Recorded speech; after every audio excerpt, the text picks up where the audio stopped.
The Zalari Council had grown tired of humanity's arrogance. For 3 cycles, these newcomers to the galactic stage had brazenly claimed their species possessed superior problem-solving abilities.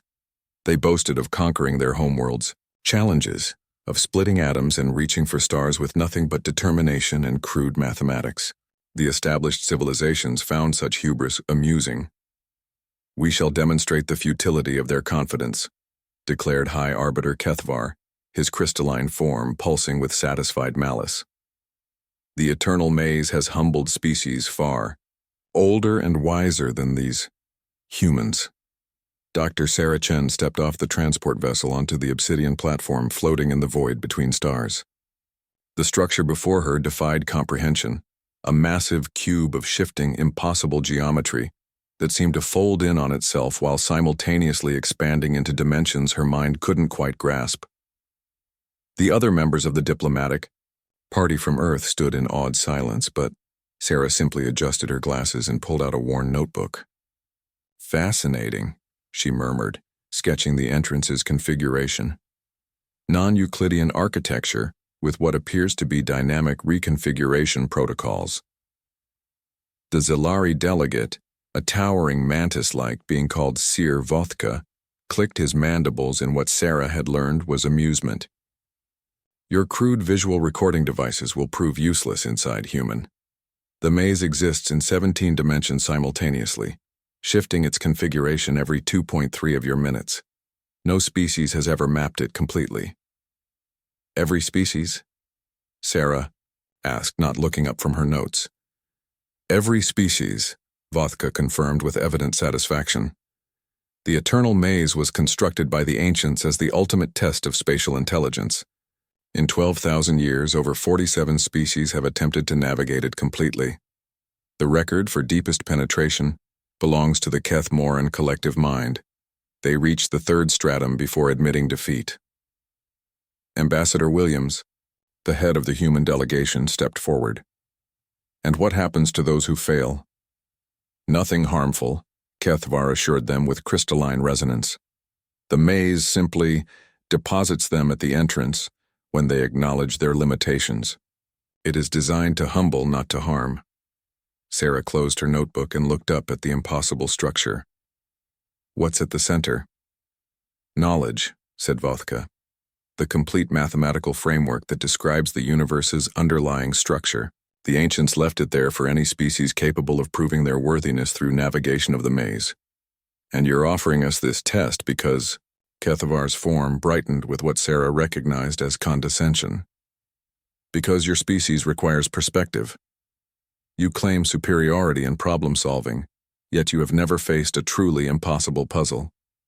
When you fail, as you inevitably will, perhaps humanity will approach the galactic community with appropriate humility." Sarah nodded thoughtfully.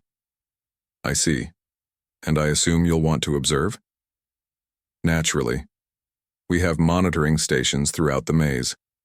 Your attempt will be recorded for posterity." "Just one question," Sarah said, shouldering her backpack. "Have any of the species that attempted this been collaborative problem solvers?" Vothka's head tilted. "Elaborate. Did they work alone or in groups? The maze permits only individual entry. Surely even humans understand that spatial reasoning is an individual cognitive function?" Sarah smiled, the same expression she'd worn when defending her thesis on emergent intelligence in distributed systems. "Of course. Individual cognitive function. How silly of me." The entrance to the eternal maze dilated open like a cosmic iris, revealing a corridor that seemed to stretch infinitely inward while simultaneously curving back on itself. Sarah stepped inside without hesitation, the entrance sealed behind her. For the next 6 hours, the assembled alien dignitaries watched in bewilderment as Sarah appeared to do the impossible. Instead of attempting to navigate the maze through spatial reasoning, she had pulled out what appeared to be a primitive communication device and begun talking. "Sarah to Houston, I'm in section, call it Alpha 7. The walls here are definitely responsive to electromagnetic signatures. Can you confirm the pattern analysis from the probe data?" Through her earpiece came the voice of Dr. Marcus Webb from Mission Control. "Confirmed, Sarah. The pattern suggests a 17-point geometric progression. Lisa's team thinks they've identified the transformation matrix. Brilliant. Patching you through to my visual feed now.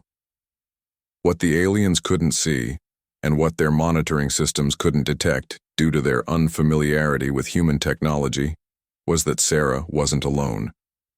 Through quantum-entangled communication devices, she was connected to 17 of Earth's greatest minds.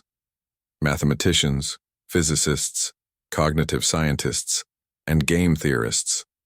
While her body moved through the maze alone, her mind was part of humanity's first distributed consciousness experiment.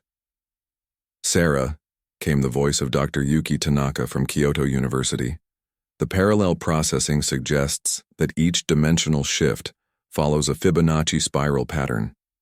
If you can mark specific junction points, we can build a comprehensive map. Using chalk dust from her pack, a substance so mundane that the alien sensors dismissed it entirely, Sarah began marking walls, leaving traces that her team could track through her camera feed. Each mark represented not just her position, but the collective analysis of 17 brilliant minds working in perfect coordination. By hour 4, the alien observers began to notice something unprecedented. Sarah was moving with purpose. She wasn't wandering or backtracking. She was mapping. Impossible, whispered Seer Vothka. The dimensional shifts should make consistent navigation impossible. But Sarah continued, guided by the combined intelligence of her species' greatest thinkers.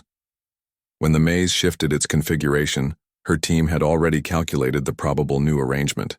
When she encountered seemingly impossible geometric paradoxes, 17 minds worked together to find solutions that no single consciousness could achieve.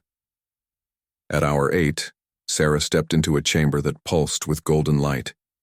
At its center, floated a crystalline structure containing the mathematical framework of reality itself. Equations that described the fundamental forces of the universe in elegant, perfect notation.